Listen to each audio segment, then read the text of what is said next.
ዘወረደ ማለት ቅዱስ ያሬድ ራሱ ጾመ ድጓውን ሲጀምረው በዚህ ቃል ነው የሚጀምረው። ዘወረደም ላይሉ ብሎ አይሁድ ሰቀሉ ወሚመ ያይመሩ እግዚአ ኩሉ ዘያዩ በቃሉ። በዮሐንስ ወንጌል ምዕራፍ 3 ቁጥር 13 ላይ ከሰማይ ከወረደ በቀር ወደ ሰማይ የወጣ ማንም የለም እርሱም በሰማይ የሚኖረው የሰው ልጅ ነው ይላል። የዚህ ሐሳብ ምስጢሩ ምንድነው? በኋላ ጌታችን ጾምን ጀመረ ብሎ ለመናገር እንዲመች የተወሰነ ውሳኔ ነው ማለት ነው እንጂ በዚህ ቀን ተወለደ በዚህ ቀን ተጸነሰ ለማለት ግን አይደለም ማለት ነው። ቤተ ክርስቲያናችን አስተምሮ ዘወረደ ጾመ ሕርቃል ይባላል። የአብይ ጾም የመጀመሪያ ሳምንት ሲሆን ከክርስቶስ 40 ቀን ጾም ጋር አንድ ላይ የሚጾም ነው። አንዳንድ ሰዎች ጌታ ከጾመው በላይ ለምን እንጾማለን ይላሉ። ይህ እንዴት? በአንድ ወቅት የነበረ ንጉስ ነው ሕርቃል። በእርግጥ እሱ ሌላ ሃይማኖት ተከታይ ነው፣ ያ ማለት ካቶሊካዊ ነው። ያም ቢሆን ግን አንዳንዶቹ ከዚህ ጋር አያይዘው እንደውም የካቶሊክ ጾም ለምን እንጾማለን የሚልም ጥያቄ ያነሳሉ። ጾመ ሕርቃል እንደው ከኢትዮጵያኖች ጋር የሚያያዝበትን ነገር ማንሳት እንችላለን።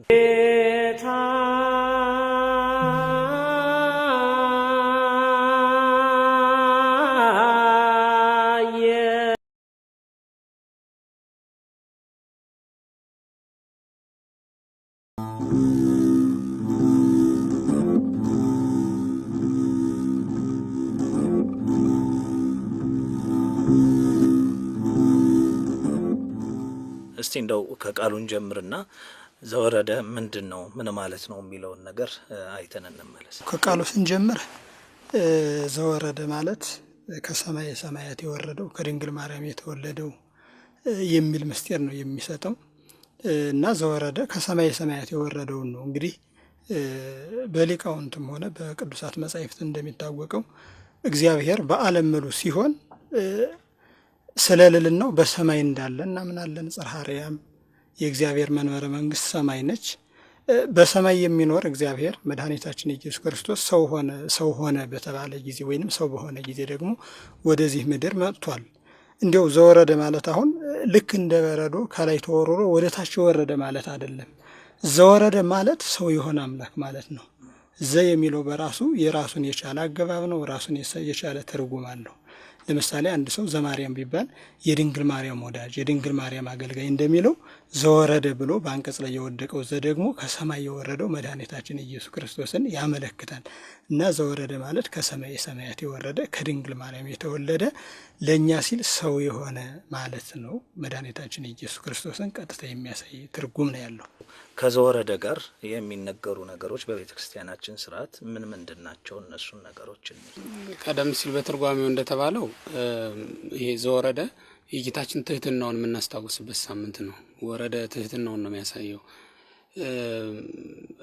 ወረደ ብለን ብቻ እንቀረም ቀጥለን ደግሞ አርግ የምንል ስለሆነ የሰውን ልዕልና ቆይተን እናመጣዋለን ጊዜው ሲደርስ ማለት ነው። አሁን ግን የአምላክን ሰው መሆን የምናስታውስበት ሳምንት ነው ይሄ። ከዚህ ጋር ተያይዞ የሚባሉም ቀለማት በዚህ ወቅት የአምላክን ሰው መሆን የሚያስታውሱ ናቸው። ለምሳሌ ቅዱስ ያሬድ ራሱ ጾመ ድጓውን ሲጀምረው በዚህ ቃል ነው የሚጀምረው። ዘወረደም ላይሉ ብሎ አይሁድ ሰቀሉ ወሚመ ያይመሩ እግዚአ ኩሉ ዘያዩ በቃሉ።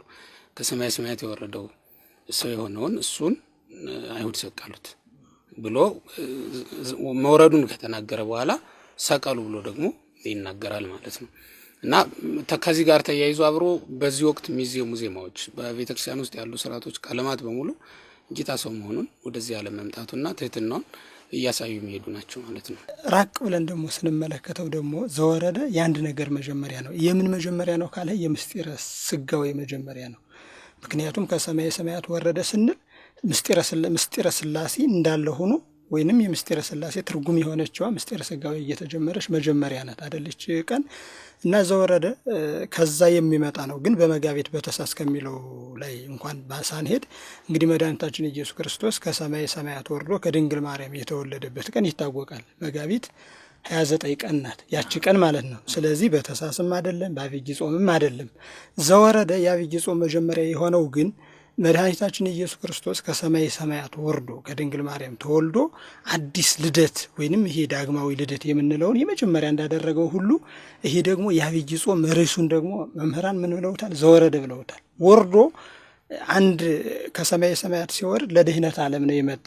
ድህነት ዓለምን ደግሞ ከመፈጸሙ በፊት ደግሞ ስራ ጀምሯል። የሥራ መጀመሪያው ደግሞ ምንድነው? ጾም ናት። ስለዚህ ጾም የሥራ መጀመሪያ እንደሆነ ሁሉ ለአብይ ጾም ለሚዘሙት፣ ለምንቀኝባቸው፣ ለምንሰብክባቸው፣ ለምንዘምርባቸው መጀመሪያ ቀን ደግሞ ዘወረደ ተብሏልና ይህ ዘወረደ ትልቁ ነገር ግን ጌታችን ኢየሱስ ክርስቶስ ሰው የሆነበት መጋቢት 29 ቀን ነው። ዘወረደ ግን የሚያመለክተው ከሰማይ ሰማያት ወርዶ ከድንግል ማርያም ተወልዶ ስራ በጀመረ ጊዜ ያንን ምስጢረ ሥጋዌን እንደጀመረ ይህን ደግሞ ጾም የጀመረበት ሳምንት ስለሆነ ነው ማለት ነው። ያኛውን የሰውነትን ስራ የጀመረበት ነው መጋቢት 29 ቀን። የነገው ደግሞ ዘወረደ የአብይ ጾሙ ደግሞ ጾምን የጀመረበት ቀን ነው። ስለዚህ እነዚህ የአብይ ጾም መጀመሪያ ዘወረደና መጋቢት 29 ቀን ርዕስ ናቸው። ያኛው ለምስጢረ ሥጋዌ ርዕስ ናት ቀኗ ማለት ነው። ይህኛው ዘወረደ ደግሞ ለአብይ ጾም ለዚህ ለ55 ጾም ርዕሱ መጀመሪያው አለቃው። ከዚህ በተጨማሪ ይህን ዘወረደ የሚለውን ሳምንት እዚህ ላይ አምጥተው ሲያስቀምጡት ሊቃውንተ ቤተክርስቲያን አሁን ቀጥለን በምናገኘው ሳምንት ጾመ ልንል ነው። ጌታችን ኢየሱስ ክርስቶስ ወደ ወንዝ ወሰዶ መንፈስ ልንል ነው። እንዲያ ከማለታችን በፊት ግን ወረደ የሚለው ነገር መቼስ ተወለደ ሳትል ለሁሉም ነገር ጥንቱ ተጸነሰ ነው። ተጸነሰ ተወለደ ነው እና ወረደ ብሎ መናገር ይቀድማልና ከዚህ መጀመሪያ አድርገው ከዚያ በኋላ ጌታችን ጾምን ጀመረ ብሎ ለመናገር እንዲመች የተወሰነ ውሳኔ ነው ማለት ነው እንጂ በዚህ ቀን ተወለደ በዚህ ቀን ተጸነሰ ለማለት ግን አይደለም ማለት ነው። በዮሐንስ ወንጌል ምዕራፍ 3 ቁጥር 13 ላይ ከሰማይ ከወረደ በቀር ወደ ሰማይ የወጣ ማንም የለም እርሱም በሰማይ የሚኖረው የሰው ልጅ ነው ይላል። የዚህ ሐሳብ ምስጢሩ ምንድን ነው? አልቦ ዘዐርገ ውስተ ሰማይ ዘእንበለ ዘወረደም ሰማይ ወልደ እጓለ እመሕያው ዘውእቱ ክርስቶስ ብሎ ነው የሚናገረው። ከሰማይ ከወረደው በስተቀር ወደ ሰማይ የወጣ ማንም የለም ይኸውም ደግሞ ክርስቶስ ነው ብሎ ነው የሚናገረው። ከትርጉሙ ስንነሳ ይኸውም ብሎ ከተናገረው ስም ስንነሳ ስሙ በራሱ ልዕልናን ከትህትና ጋር አስተባብሮ የያዘ ስም ነው ክርስቶስ የሚለው ማለት ነው። ምክንያቱም ክርስቶስን ስትተረጉመው ንጉሥ ብለህ ነው የምትተረጉመው ወይም መሲህ ብለህ ልትተረጉመው ትችላለህ። ይሄ ስም ትህትናን ከልዕልና ጋር አንድ አድርጎ ይዟል ስልህ ምን ማለት ነው? አምላክን ከትስብእት ትስብእትን ከአምላክ አንድ አድርገን የምንጠራበት ብቸኛ ስም ስለሆነ ነው። ይሄ ስም ሐዋርያው ቅዱስ ጳውሎስም ከስም ሁሉ በላይ የሆነ ስም ሰጠው ይላል በሌላ መጽሐፉ። ከስም ሁሉ በላይ ስም ተሰጠው መባሉ ስጋን ሲመለከት ነው እንጂ መለኮትን የሚመለከት አይደለም። መለኮትማ ከሁሉ በላይ ነው ባህሪው፣ ስሙም ከሁሉ በላይ ነው። ለስጋም ተሰጥቶታል ማለት ነው ይሄ ስም ክርስቶስ የሚለው። ከዚህ የተነሳ ከሰማይ ወረደ የምንለው ክርስቶስ እሱ ወደ ምድር መጥቷል በፈቃዱ እግዚአብሔር ራሱ ማለት ነው። ወደ ምድር መጥቶ ግን ክርስቶስ ተብሎ ተጠርቷል። ወደ ምድር መጥቶ ከተዋህደው ስጋ የተነሳ ያንን ስጋ ሉዓላዊ አድርጎታል። የሚገርመው ነገር ይሄን ቃል ገና ከእርገቱ በፊት ነው የተናገረው። ወደ ሰማይ የወጣ ማን ነው? እኛ ወደ ሰማይ ወጣ የምንልበት ቀን አለ። ሐዋርያት ትኩር ብለው እየተመለከቱት የወጣበት ቀን አለ። ያ ቀን ከመድረሱ በፊት ግን ወደ ሰማይ የወጣ ብሎ ተናገረለት። ምክንያቱም የስጋ እርገት በማህፀነ ማርያም ነው የሚጀምረው እንጂ የእርገት ዕለት አይደለም የሚጀምረው። ያን ጊዜ ሁሉ ነፍሳት እየተመለከቱት ሐዋርያት እየተመለከቱት ሽቅብ ወደ ላይ ሲወጣ መታየቱ ሕገ ተሰቦን እንደፈጸመ እንዳጠቃለለም ለማሳየት ነው እንጂ የስጋን እርገት በግልጽ ለሰው ልጆች የገለጸበት ቀን ነው እንጂ እርገቱ የሚጀምረው በማህፀነ ማርያም ነው። ስለዚህ ከሰማይ የወረደው አምላክ ነው። ያ የወረደው አምላክ ራሱን ዝቅ አድርጎ ግን ስጋን ምድራዊውን ማለት ታህታዊውን ባህሪ ለብሶታል፣ ገንዘብ አድርጎታል። ስለዚህ ወደ ሰማይ አውጥቶታል ማለት ነው፣ ሰማያዊ አድርጎታል ማለት ነው። ለዚህም ነው እመቤታችንን ማህደረ እግዚአብሔር ወላዲተ እግዚአብሔር ብለን የምንጠራት ከዚህ የተነሳ ነው። በቃ በእሷ ሲያድር ስጋም እግዚአብሔር ሆኗል ማለት ነው። ናው ከሰማይ ከወረደው በስተቀር ወደ ሰማይ ወጣ የለም። ያ ማለት ከሰማይ የወረደው እሱ በፈቃዱ ወዶ ፈቅዶ ስጋን ገንዘቡ አድርጎታል፣ አምላክም አድርጎታል፣ ባህሪውን አካፍሎታል ማለት ነው። ከሱ በስተቀር ደግሞ ይህንን አምላክ የሆነ የባህሪ አምላክነትን ገንዘብ ያደረገ ማንም የለም። ወደ ሰማይ ወጣ አሉ እነ ኤልያስን የመሰሉ እነሱ ወደ ሰማይ ወጡ ስንልና ይሄኛው ክርስቶስ ወደ ሰማይ ሰማያት ወጣ አረገ ስንል የተለያየ ነው ነገሩ። ይሄኛው ሰማያዊ ባህሪን ገንዘቡን ማድረጉን መናገር ነው። ኤልያስ ወደ ሰማይ ወጣ ስንል ግን ከምድራዊ ኑሮ መላቀቁንና ይሄ ሰውኛውን ስራት ለቆ እግዚአብሔር ወደ አዘጋጀለት ስፍራ መወሰዱን ነው የሚያሳየው። ምስጢራዊ ቃሉ ያው ነው እንደተነገረው ነው። ግን ሌላ መጨመርህ ነገር ቢኖር ይሄ ቃል የመናፍቃንን ጥያቄም ያፈርስባቸዋል። ምክንያቱም መናፍቃን እንዲህ የሚል ጥርጣሬ አድሮባቸው ነበር። የወረደው ሌላ ነው፣ ወደ ሰማይ ያረገው ደግሞ ሌላ ነው። ይህ ምንድን ነው? ይህ ንስጥሮስ የሚባለው ህድረት ብለው የሚያምኑት አሉ አይደለ? እነሱ ከሰማይ ወርዶ መለኮት አደረበት፣ ከዚያ በኋላ ወደ ሰማይ ሲያረግ ግን ተነጥሎ ታረገ ብለው ነበር። እና ዮሐንስ ያንን ነው ሊያፈርስ የፈለገው። ወደ ምድር የወረደው ወደ ሰማይ ያረገውም እሱ ነው እንጂ ተለውጦ አይደለም ለማለት ፈልገው ነው ይህንን ቃል የተናገሩት ማለት ነው። ስለዚህ ዮሐንስ በራሱ የሚያመለክተው ይህንን ነው። ራሱ ያረገው ሌላ የወረደው ሌላ በኋላ ያረገው ሌላ እንዳይሉ የወረደውም ያረገውም ከእናታችን ከቅድስት ድንግል ማርያም ሰው የሆነው መድኃኒታችን ኢየሱስ ክርስቶስ ነው። ስለዚህ መገንጠል መከፋፈል አይገባም ለማለትም ተጠቅሞበታል። ይህን እንዳይሉም ይገድባቸዋል። ስለዚህ ምስጢሩ ግን ያ ነው ቅድም የተባለው ማለት ነው። ይኩነኒ በከመ ትቤለኒ እንደ ቃል ይደረግልኝ ስትለው መድኃኒታችን ይህ ስጋ በዘባነ ኪሩብ ላይ ተቀምጧል። በኪሩቤል ጀርባ ላይ አድሯል፣ ተቀምጧል። በመድኃኒታችን በእግዚአብሔር አብ በቅፎ ተቀምጧል ይህ ስጋ ማለት ነው። ስለዚህ ስጋ አረገ የተባለው ይኩነኒ በተባለች ጊዜ ነው። አረገ ማለት በራሱ እኮ ሄዶ ከአንድ ቦታ ላይ ተንጠለጠለ ተቀመጠ ማለት አይደለም። ስጋ አረገ ሲባል ማለት ነው በዓለም ምሉ ሆነ ማለት ነው። ውስኑ ስጋ በዓለም ምሉ ሆነ ማለት ነው። ስለዚህ ይህንን ነው የሚያመለክት ምስጢሩ። ሌላኛው እንግዲህ በቤተ ክርስቲያናችን አስተምሮ ዘወረደ ጾመ ሕርቃል ይባላል። የአብይ ጾም የመጀመሪያ ሳምንት ሲሆን ከክርስቶስ 40 ቀን ጾም ጋር አንድ ላይ የሚጾም ነው። አንዳንድ ሰዎች ጌታ ከጾመው በላይ ለምን እንጾማለን ይላሉ። ይህ እንዴት? እውነት ነው። ጾመ ሕርቃል ተብሎ ተጠርቷል። በፍትሐ ነገሥትም 15ኛው አንቀጽ ፍትሐ መንፈሳዊ ላይ እንደተነሳው እንደተነገረው ይሄ ጾም ጾመ ሕርቃል የሚል ስያሜ ተሰጥቶታል። በአንድ ወቅት የነበረ ንጉሥ ነው ሕርቃል። በእርግጥ እሱ ሌላ ሃይማኖት ተከታይ ነው፣ ያ ማለት ካቶሊካዊ ነው። ያም ቢሆን ግን አንዳንዶቹ ከዚህ ጋር አያይዘው እንዲያውም የካቶሊክ ጾም ለምን እንጾማለን የሚልም ጥያቄ ያነሳሉ። የካቶሊክ ጾም አይደለም ጾሙ፣ ስለ ካቶሊኩ የተጾመ የክርስቲያኖች ጾም እንጂ የጾሙት የኛ አባቶች ናቸው፣ ምዕመናን ናቸው። ያስቸግራቸው የነበረውን በግብጽ ያለውን እስላም ንጉሥ ጋር ተዋግተው ነው አብያተ ክርስቲያናትን አፈረሰባቸው። አልቻሉም። እሱ ረዳቸው፣ አሸነፉ። ጦርነቱ በዚያ ስለተጠናቀቀ በዚያ ምክንያት የተጾመ ጾም ነው እና የኛዎቹ ስለ ጾሙት የኛ ጾም እንጂ ካቶሊክ ግን አይደለም። የሆነ ሆኖ ግን ይሄ ጾም በዚያ ስም መሰየሙ ለሱ ስለተጾመ ነው መጀመሪያ ላይ ነው። ይሄ ደግሞ እዚህ ጋር አብሮ መጥቶ መሰራቱ ሕርቃል ባይን የሚታየውን ግዙፉን ጠላት ነው ያሸነፈላቸው። ስለ ቤተ ክርስቲያን ነው፣ ለሌላ ነገር አይደለም። እነዚያን ሰዎች አያውቃቸውም፣ በዝምድና አይዛመዱም፣ በሃይማኖት ግን ስለ ቤተ ክርስቲያን አንድ ናትና ወረደ ተወለደ በማለት አንድ ናቸውና ካቶሊክም ሆነ ኦርቶዶክስ አንድ ናቸውና ወረደ ተወለደ በማለት በሌላ አይደለም። በዚህ ምክንያት ረድቷቸዋል ስለ ቤተ ክርስቲያን። አሁን እዚህ ዳር ላይ ደግሞ መጥቶ የአብይ ጾም መግቢያ ላይ መቀመጡ ስጋዊ ጠላት በዛ እሱ እንዳሸነፈላቸው ሁሉ መንፈሳዊውን ጠላት ማናያቸውን ረቂቃን አጋንንትን በዚህ ጾም እናሸንፋለን ስትል ነው ቤተክርስቲያን እዚህ መግቢያ ላይ አምጥታ ያስቀመጠችበት ምክንያት ማለት ነው። ከዚህ የተነሳ ጾሙ ወደ 55 ከፍ እንዲል ሆኗል። ያም የሆነው መግቢያና መውጫ ላይ 2 ሳምንታት ስላሉ ነው። ይሄኛው ብዙ ምስጢር አለው። ከዚያ ሁሉ ግን እኔ አሁን አንዱን ለመናገር ያክል ስለ ክብረ አብይ ጾም የተሰጠ ነው። ጾመ ኢየሱስ ከአጽዋማት ሁሉ ታላቁ ጾም ነው እና ስለ ክብሩ መግቢያና መውጫው ላይ መጀመሪያና መደምደሚያ ተሰርቶለታል። መጋረጃ ያስፈልገዋል። የንጉሥ ጾም ነው።